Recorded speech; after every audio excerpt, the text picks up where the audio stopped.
Msanii wa muziki wa Bongo Flava Juma Jux siku chache zilizopita aliachia ngoma zake mbili ambazo ni Majo pamoja na Sibadi, ambazo ni ngoma zilizofanya vizuri katika nchi kama vile Nigeria, Botswana pamoja na Ghana kwenye upande wa iTunes. Maana ni moja ya ngoma zenye maudhui fulani via international. Lakini kwa upande wa Tanzania mapokeo yamekuwa madogo sana ukilinganisha na nchi zingine ambazo nimekutajia hapo. Mkwaji wa Sibadi kwa upande wa YouTube ilikuwa ina watazamaji 8,000 kwa siku moja, na Majo ilikuwa ina watazamaji 10,000 ndani ya siku moja.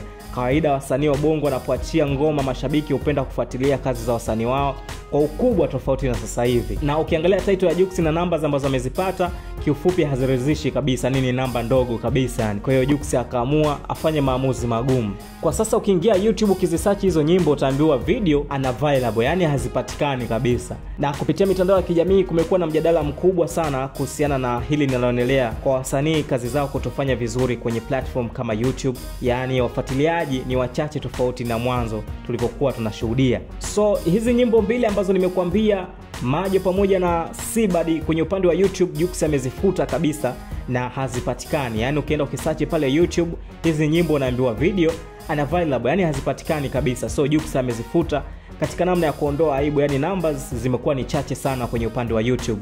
Na kama nilivyokuambia, ukiangalia mfano Majo ilikuwa na watazamaji 10,000 ndani ya siku moja, na ukiangalia Sibadi ilikuwa na watazamaji 8,000 kwa ndani ya siku moja. Kwa hiyo ni numbers ndogo sana kwa upande wa Jux na title ambayo iko nayo. Ni nini kinapelekea wasanii kuwa na numbers ndogo kwenye digital platform zao kwa upande wa Tanzania tofauti na mwanzo? Unaweza ukahisi kama ni ubunifu kwa wasanii au kuna mengine yapo behind sisi wengine hatuyafahamu? Dondosha comment yako kuhusiana na hili. Kubwa zaidi usisahau kusubscribe ili kuendelea kupata taarifa zaidi na zaidi. Mimi ni Tomorash Kijukuu.